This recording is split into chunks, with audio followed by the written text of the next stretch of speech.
What's up, YouTube? It's your girl G2, and I'm back again with another reaction video. Today, I'm reacting to rappers that mothers never solved, never got solved.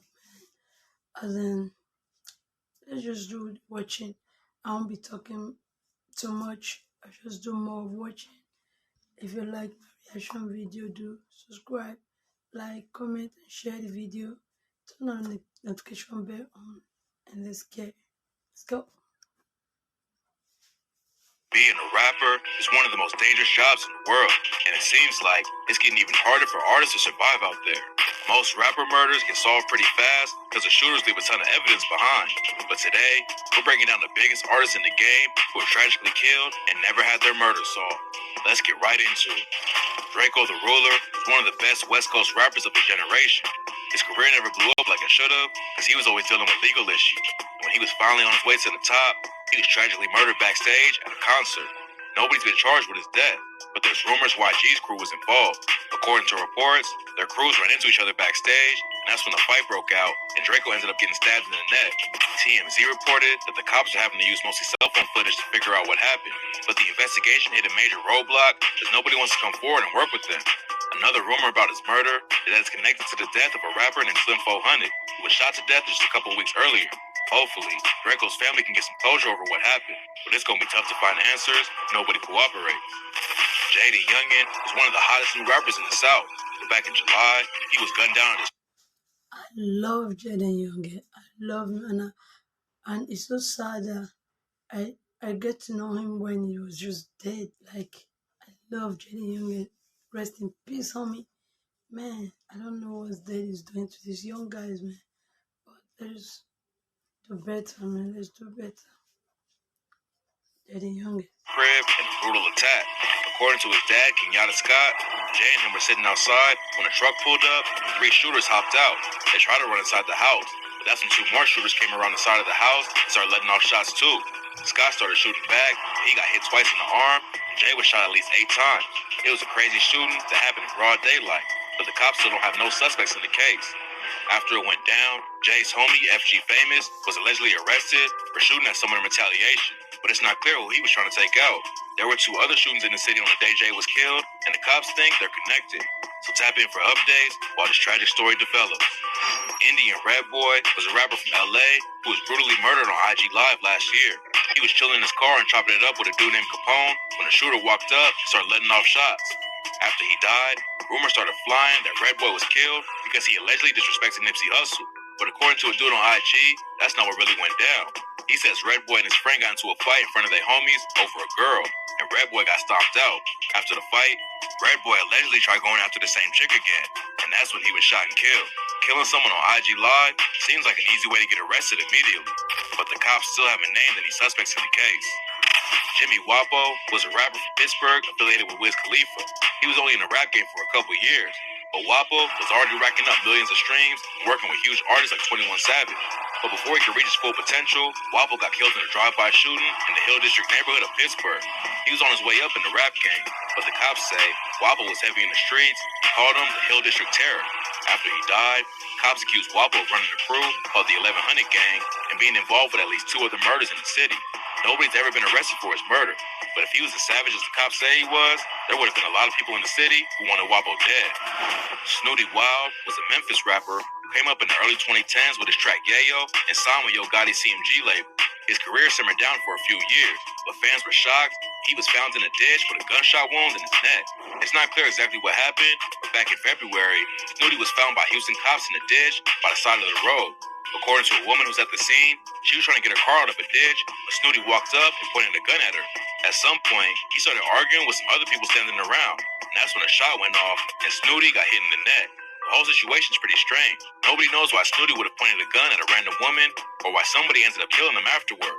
The cops are still looking for his killer, so tap in for updates. It's a wild case. Goo New came up in Maryland and was known for his crazy work ethic.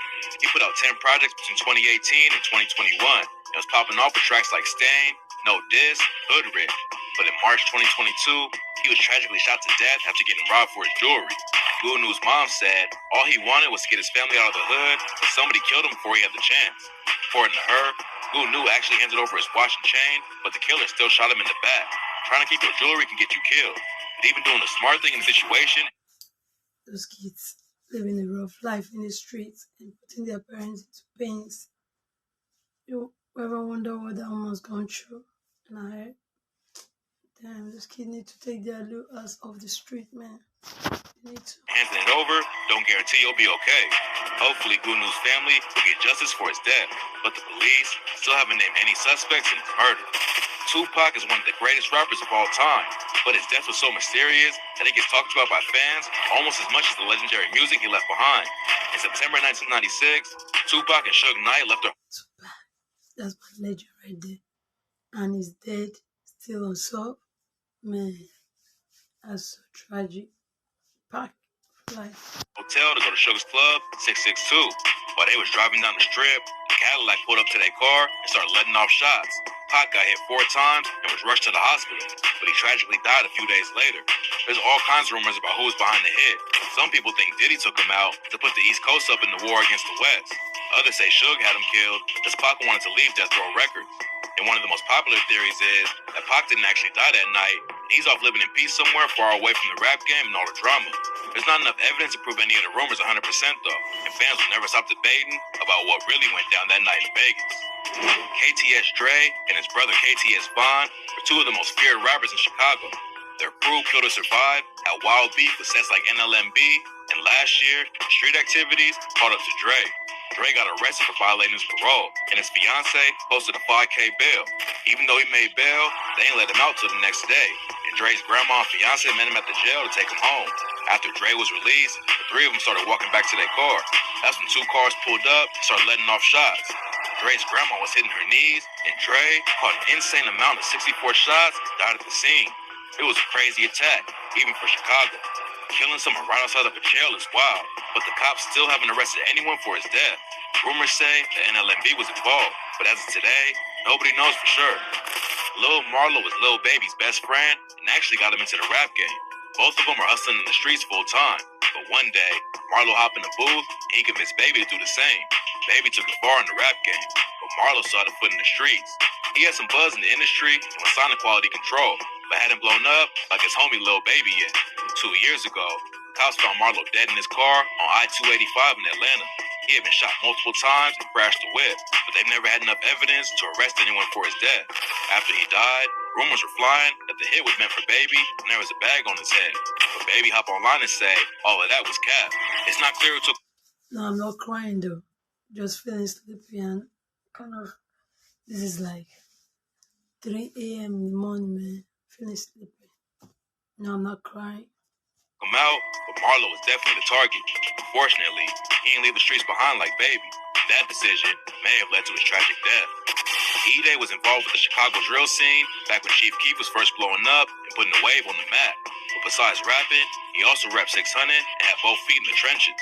E-Day was also known for dissing dead ops in his songs, and all the street activity and disrespect caught up to last year. In August 2021, E-Day was chilling with a girl when 2 shooters pulled up and started letting off shots. E-Day pushed her out of the way, but he couldn't get to cover and ended up getting shot 22 times. There's tons of rumors about who was behind the hit, but right now, the case is still open. E-Day and his homies have a lot of beef in the city though, and there's no telling how many people wanted to take him out.